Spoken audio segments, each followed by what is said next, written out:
I gotta be real with you guys. I was not looking forward to making this video.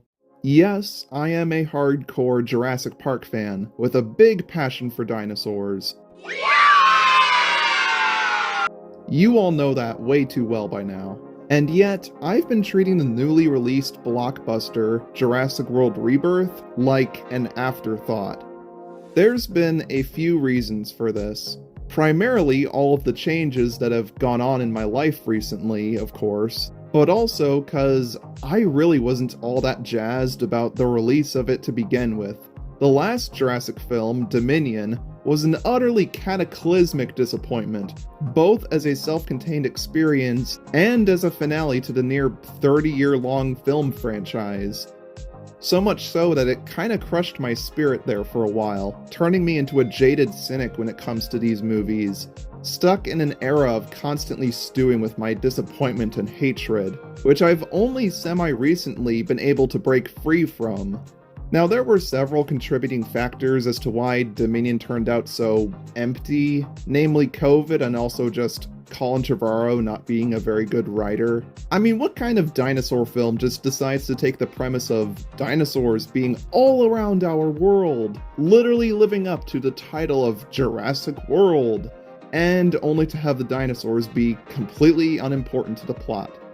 And with that, so many story opportunities with its characters too felt totally wasted. Oh, where are we? Did I pick the wrong hand? Oh, we were right there, man! I've gone on record to lambaste Dominion so many times, as did the rest of the collective internet. Regardless of whether or not it sucked, me and seemingly many other fans felt like we were treating this like the endgame of Jurassic Park before it even released, meaning we weren't really wanting to see any further continuation, at least in terms of movies for a little while. But we all knew how this would go. Despite the movie's miserable attempts at wrapping things up, Universal are gonna milk these things dry until the cows come home. The dollar signs are in their eyes, so they're gonna find some way of producing more. Which they did, as it was announced only like a year and a half ago that a 7th Jurassic movie was underway for 2025, meaning we're getting another film only 3 years after the last trilogy ended. Not even Star Wars could do that. Now, I was semi-indifferent to this news, just disappointed yet unsurprised by the fact that they were prolonging this whole thing, but it did have potential. With Dominion ending on the note of dinosaurs still all over the world, there's a near infinite amount of story ideas that you could glean from that, as proven by all the suggestions made by Joe Schmo off the street. It's where the franchise has kind of been trying to go for the longest time, and now we're finally here. Sure, it would have been nice if, this dumpster fire actually bothered to touch on any of that. Get the out of my sight before I demolish you. But a more talented team could come up with something. As a result, I then kept close tabs on any news about the production, like how the adapting writer for the original Jurassic Park, David Koepp, was brought back to do this. You have Gareth Edwards as director, who I think is a good choice, cause, while I've never loved his stuff, he is clearly a talented and passionate guy. And the cast was stacked. I like Scar Joe and Mahershala Ali. The film was also constantly labeling itself as a return to form, a throwback to the magical and scary vibes of classic Jurassic, while trying its best to distance itself from the crazier and divisive world movies, honestly to a detriment. There might be hope for a decent film here, though I didn't have high hopes. Then, more and more details about the film's plot started showing up, and it was around that point it started to lose me.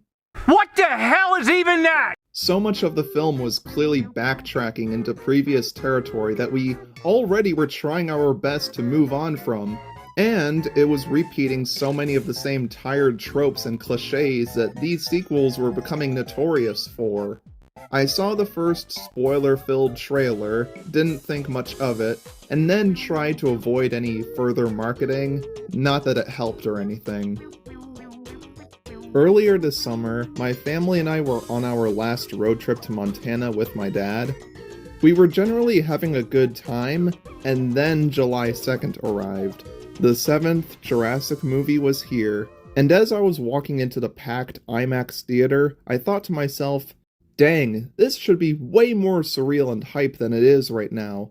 But my attitude was more like, Alright, let's get this over with. the movie just felt like part of a routine.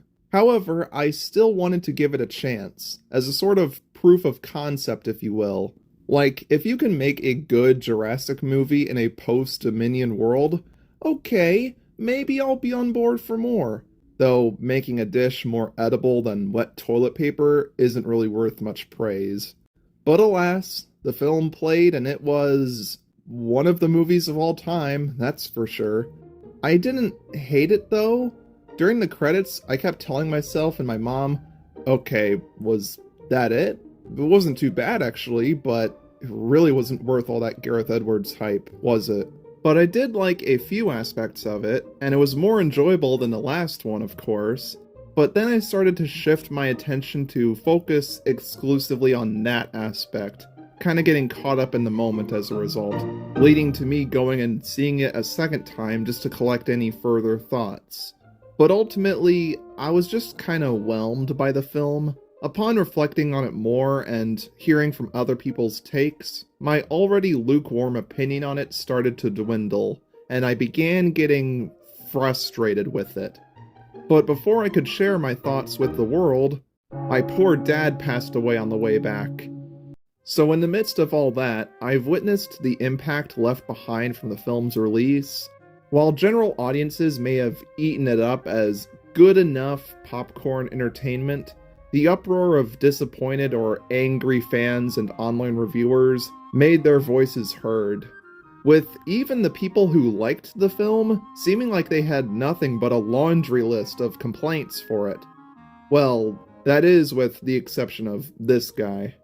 But in the same sequence, moving on to the second death of the movie, we have our first human death. This is Williams, who ends up being killed by the D-Rex after he was locked in because of his Snickers wrapper, one of the best written scenes of the whole entire franchise. This is chaos theory in motion, and I absolutely adore it. Do you hear yourself when you talk? So after months of contemplating and a few more lookovers, I think I'm finally ready. So, how do I feel about Jurassic World Rebirth? It's whatever. It's fine. It exists. As a viewing experience, I actually think it's not too bad. But the more you think about it, the more you peel back the layers and look closer on the inside, it just falls apart or has so little to offer. Rebirth does the bare minimum to give the audience what they think they really want, and just barely surpasses the low points of a couple of its predecessors.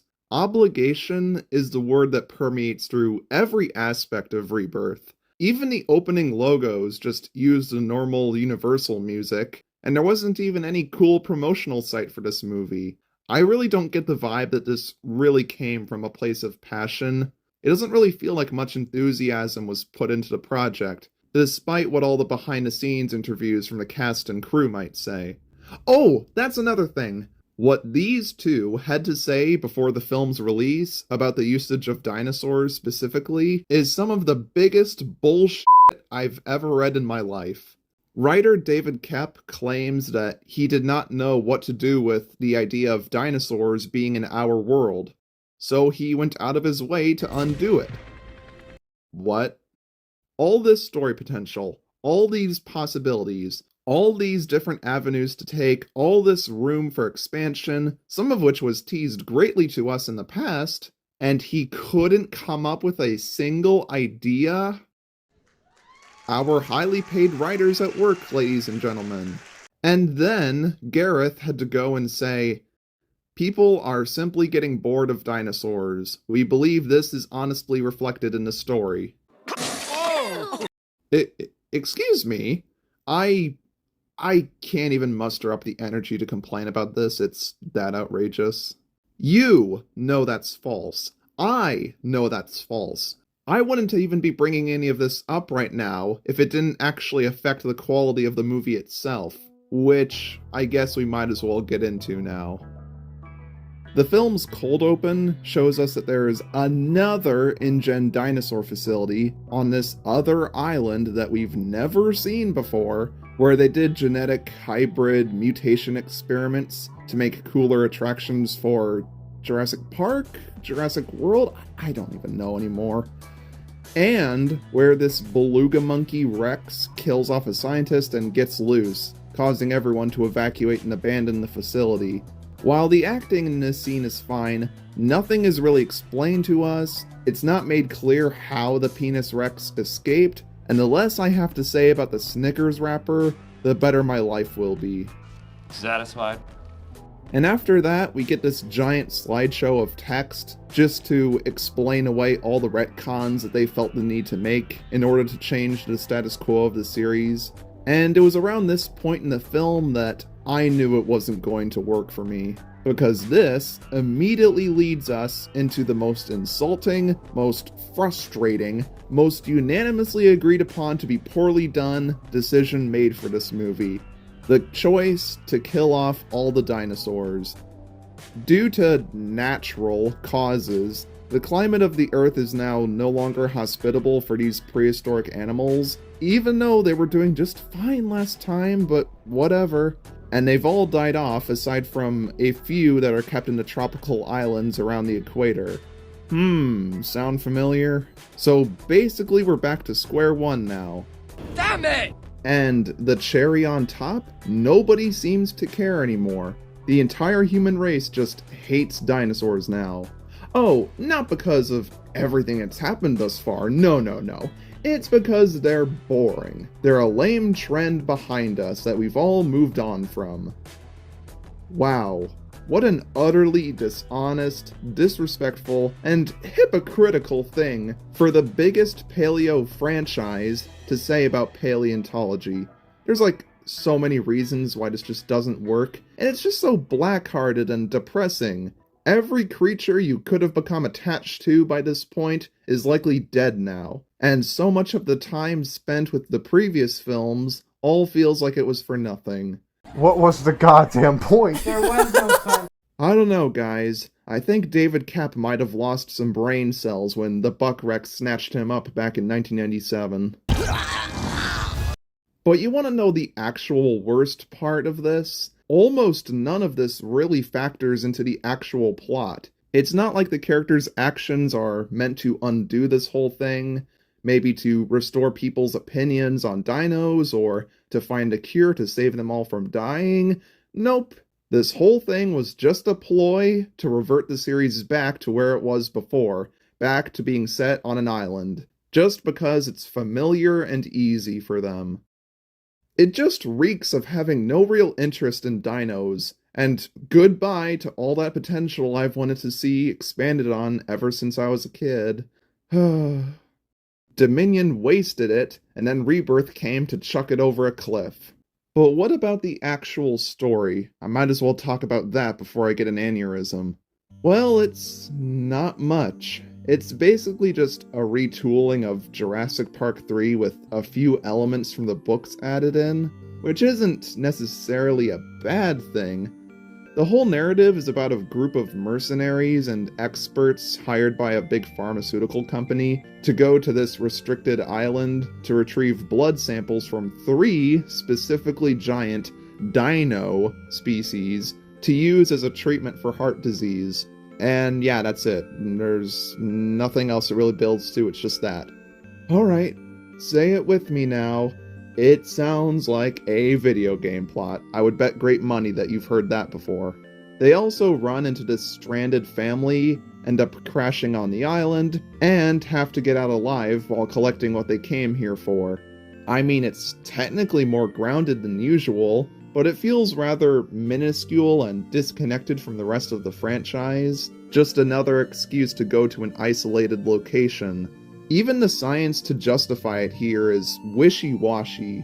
If you need DNA from an animal with a big heart, well, there's one right there. But trust me, that is the least of this movie's problems. As for the cast of characters that we follow along, they're divided into two groups. One half is comprised of the mercenaries that are pretty much our actual main characters, and the other is that family. Scarlett Johansson plays Zora, this spec ops lady who I guess wants to get her normal life back after a series of tragic losses. Know what that feels like. With the offered money from the big pharma guy. She's not, like, terrible or anything, but I honest to God keep forgetting that she even exists in this movie. She's very flip-floppy with her motivations, and is paper thin in comparison to Duncan and Henry, who are kind of the linchpin that hold this movie together just a little bit. Both of them have personalities that really feel like they fit into this franchise, and yet I feel like they don't get much to do, especially with Duncan. And the reason for that is thanks to the other side of the coin. A whole half hour into the film, and we're suddenly introduced to a whole new cast of characters.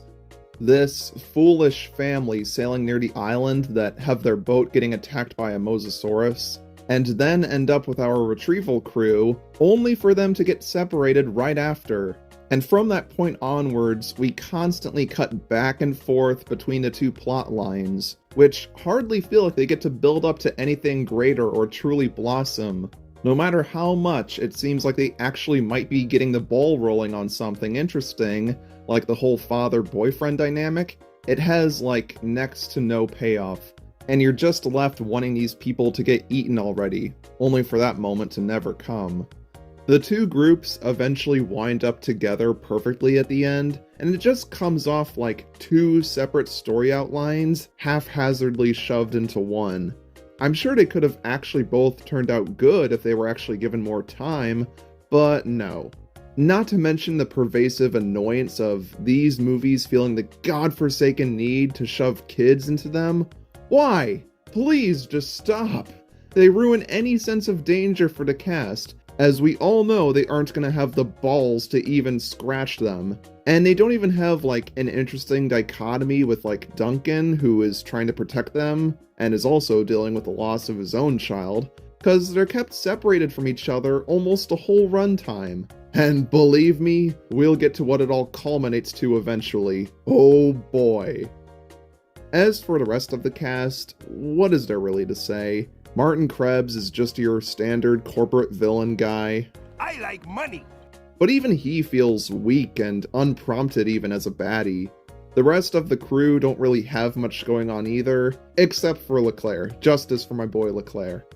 If anything though, this group of characters can be a little entertaining when they're getting their samples and such. The whole adventure, well, mostly on the boat, kinda makes you feel like one of the boys along for the ride, and I like that. Every action sequence here is fun, but ultimately very shallow, with no real creative ways of dealing with the threats, or any deeper symbolism displayed by the creature's behavior. Heck, none of the big predators ever come back in the story, besides like the one thing that nobody in their right mind asked for. Even the Titanosaurus scene, which I know everybody loved because it was so sweet and touching, which it was, ultimately felt like the perfect opportunity to show how dangerous this island really is. This whole place is treated like the dumping ground for InGen's most dangerous, ugly, rejected abominations, but all that is ditched in favor of the same overused cliche of, hey, look at the pretty long neck, dun dun dun dun dun. Sauropods in real life would have been the most dangerous creatures for anything to be around, and yet they're treated here like, well, any other herbivore thus far. In fact, why does this island have normal dinosaurs, weird alternate versions of existing species, and mutated freaks all at the same time? And a xenomorph.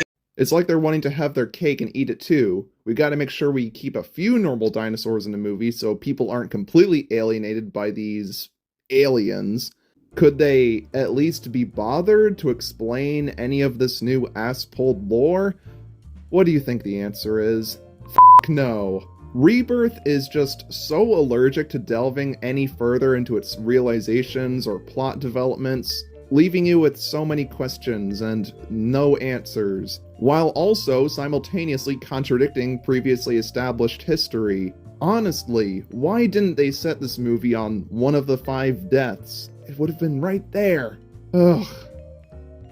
As I had said earlier, there's hardly any real sense of danger for anybody involved here. Rebirth will bend over backwards to make sure none of its most notable characters die off. Unless you're a bad guy or a red shirt, you have the most utterly ridiculous levels of plot armor to keep you safe. And my god does it hurt any chance of feeling any kind of tension. Especially with how often the dinosaurs miss when trying to nip at the humans. There's no shocking moments or big surprises. Everything plays out exactly as you'd expect, besides 2 moments of stupidity that I refuse to elaborate on. There's constant jumps in the script, almost entire corners flat out being cut. The characters just spell out their motivations and tragic backstories to each other, and it comes off as very blatant and surface level, with pretty much nothing to think about or dissect on subsequent viewings, which is something I can't say about any other Jurassic film up to this point. Things like the father's broken leg just kinda inconsistently pop in and out of existence. The crew seem to have only brought like 1 gun with them to defend themselves, which is immediately lost. And oh, hey look, there's a perfectly intact one for the villain to just grab. How convenient. I'm telling you, this movie is just completely devoid of any and all logic. The film also introduces this little Aqualops thing that the young girl adopts, and you think, oh, is this gonna pay off to anything? Is it gonna turn out to be helpful or harmful to the characters or something? Nope, it's just there to be a marketable plushie, of course. Present only to make the people in the audience go, aww. For God's sakes, just end me already.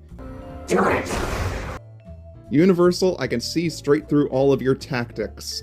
Oh, and I totally forgot about all the weird little errors throughout the movie, and the constant butchering of being paleo-accurate. In one moment, they straight up claim that this enormous Titanosaurian sauropod weighs 11 tons. 11 tons. What? Did no one on the staff bother to think of correcting them? Why? The whole script feels like a first draft with no revisions made to it, which very well likely could have been the case, given how rushed and churned out this movie was. Not only can you tell that it was greenlit in a real haste, but it was also very obviously tampered with by the higher-ups. And if this is the tone setter for the future, if this was apparently the best script they've had in years, yikes, that does not bode well. Oh, and then you have the D-Rex, or Dick Rex as I call it. That's a penis. Yeah, this thing was pointless. It was marketed for the film so heavily, they showed off in the opening like some horrific beast as if it's the next Indominus Rex, only for it to have, like, no presence throughout the rest of the film, resulting in you forgetting that it even existed, showing up for a few minutes in this wet fart of a climax. It's not explained at all, it doesn't fight anything, probably for the best. It's not even portrayed like some misunderstood creature that's in a constant state of pain and agony that you're supposed to feel sympathy for, like what the creators clearly intended. Nope, not at all. What is with these movies having their villain dinos built up as something by the director, only to not be that at all? They had the chance to make something really disturbing or tragic here, and they didn't. Guess they couldn't be bothered. You can ultimately just cut it out of the movie or replace it with any other monster or theropod thing, and it wouldn't make any kind of difference. Oh, and then you have these things. Yeah, no, fuck off. Why on earth they decided to swerve back into the whole hybrid, non-dino mutant angle is beyond me, especially when it seems like people are nothing but fed up with it. Was Universal's mindset like, well, people didn't like Dominion, not because of everything about it, but because there were no hybrids in it.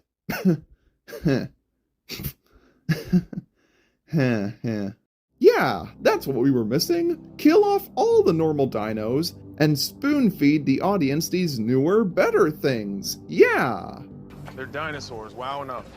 And nowhere else is that shown off better than with the Velociraptor scene. Or scenes, because they cut the other one out. Oh my god. I haven't even mentioned yet all the constant, utterly desperate member berries and callbacks to the first Jurassic Park, which are, honest to God, so exhausted at this point. We're 4 movies into the Jurassic World era, and we're still doing this shit. As for Gareth Edwards' visual direction, well, I mean, you can look at it. The film looks generally quite nice, even with a bit of iffy CGI and kinda sickly saturated colors. Gareth has a good understanding of scale in a lot of his stuff, and that's especially shown with the T-Rex, which looks so bulky and imposing.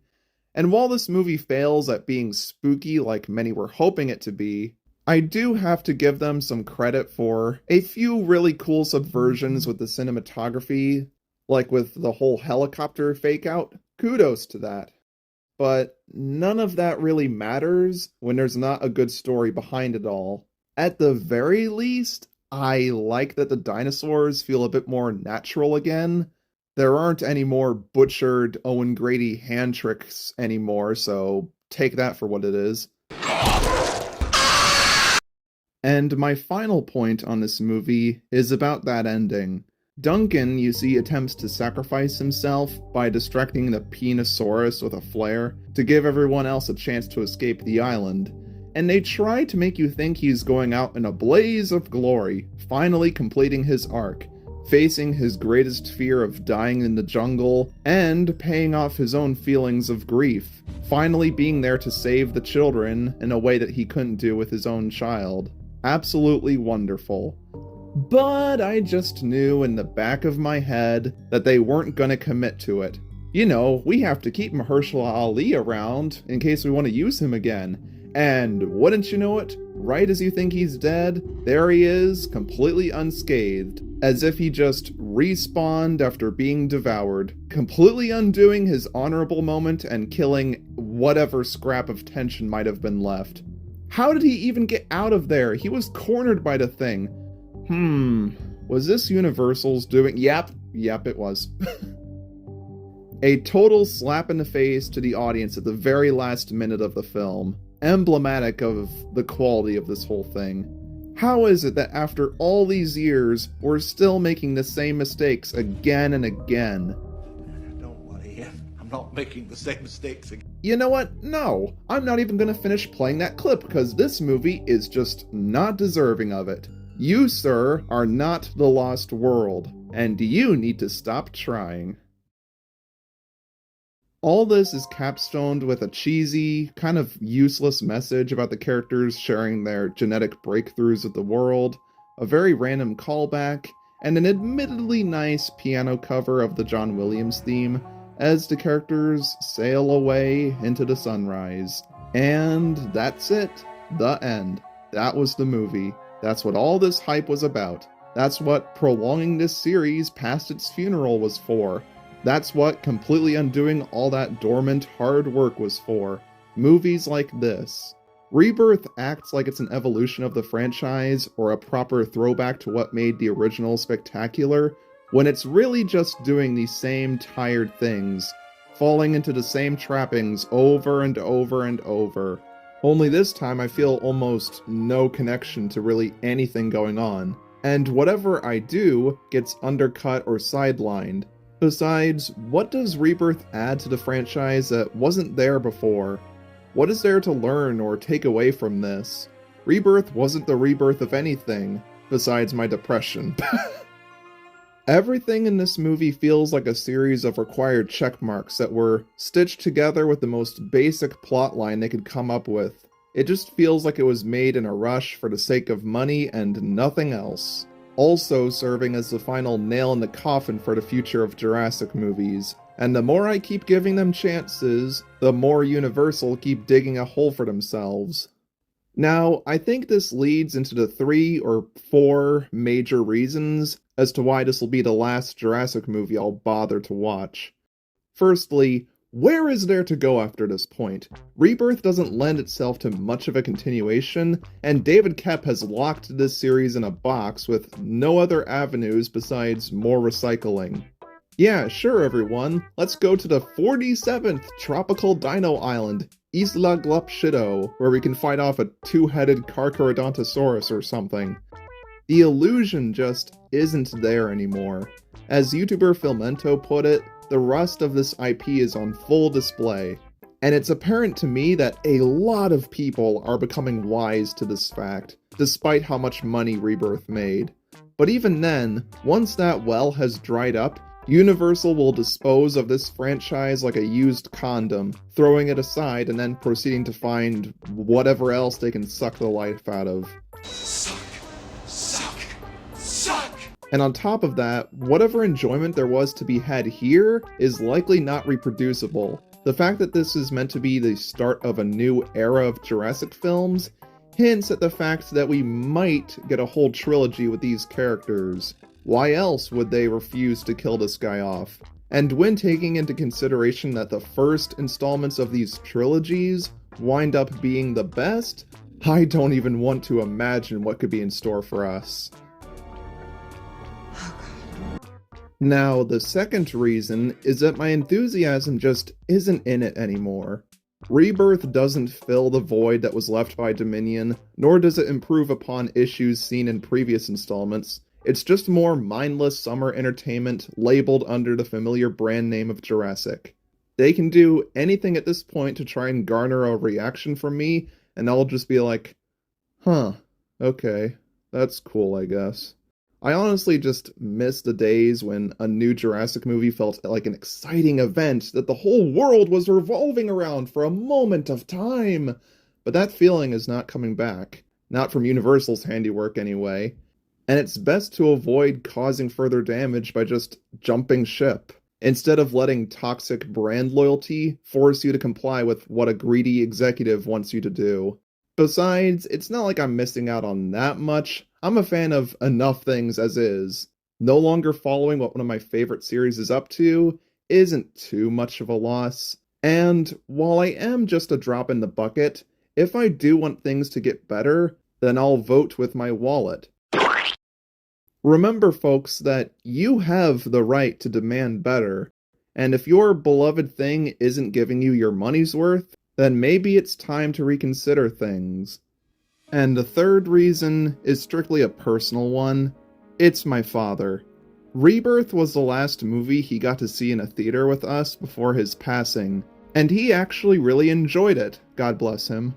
But I figured that in honor of him, the best course of action would be to let this be my final Jurassic movie as well. A sort of double meaning that gives Rebirth a special purpose to me, cause Lord knows there's nothing else here that would justify it. But that begs the question, where does that leave Rebirth itself? Well, as my close friend put it, the healthiest decision is to just view it as an epilogue to Jurassic. A very half-baked and clunky epilogue, but an epilogue nonetheless. A bonus lucky number 7 romp that lets the series go out on a higher note than Dominion. Kinda. With some extra long-time fan service for good measure. I can get behind that. I can also accept this as a sign of me changing as a person. In fact, maybe that vague and unfitting title, Rebirth, can be less so interpreted as relating to the movie itself, and more so as a marker for where I'm at now. But besides that, while it might be more middle of the road when ranking all these movies, I think it's gonna age like milk. Even worse than something like Dominion. Heck, I'm already starting to forget about it as we speak, no joke. It has little staying power, and even less that is worth returning to. A film like this really has no place in my life anymore, as my standards for the media I consume have drastically changed, as I search for new interests that I actually believe to be more worth my time. whether they be over a decade old or brand spanking new. I hate to say it, but yeah, I'm done with the Jurassic franchise. Well, in terms of new movies, all the other content is pretty legit, and no matter what, my love for Jurassic Park and The Lost World and even some of the World franchise and all that stuff will never actually go extinct. Heck, I even still plan to make retrospectives on every installment, if that is something that you guys want to see. And thanks to that personal connection, Rebirth will still kinda mean something to me, as mediocre as it is. Honestly, if you want a good, high-budget, tropical island, action-packed blockbuster made by a visionary director, just go watch Kong Skull Island. It gives you a similar sort of experience, but just 10 times better.